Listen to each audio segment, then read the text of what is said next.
ఎన్టీఆర్ భరోసా పెన్షన్లు సెప్టెంబర్ 1వ తారీఖు ఆదివారం కావడంతో రాష్ట్ర ప్రభుత్వం ఒకరోజు ముందే లబ్ధిదారులకు ఎటువంటి ఇబ్బంది కలగకుండా ఆంధ్రప్రదేశ్ రాష్ట్ర ముఖ్యమంత్రి నారా చంద్రబాబు నాయుడు పెన్షన్లను అందజేయాలని అధికారులకు ఆదేశాలు ఇచ్చారు.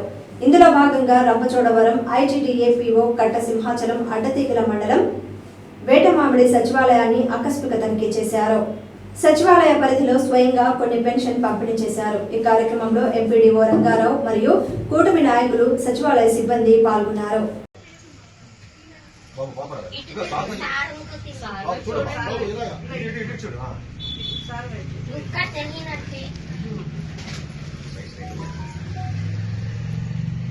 పండుగ వాడకండి. మీ ఆరోగ్యం బాగుంటే ఎవరి మీద ఆధారపడాల్సింది, మంచి తిండి తినాలి. అర్థమైందా? నేను పదార్థాలు కూడా తగ్గేలాగా చూస్తాను, కంట్రోల్ చేస్తాను. ఫుడ్లో నేను అర్థం చేసుకుంటాను. ఇదిగా వచ్చాను.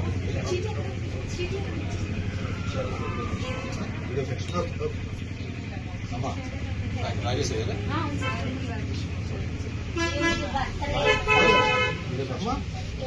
4,000 అమ్మా. ఏం చేస్తున్నారు డబ్బులు?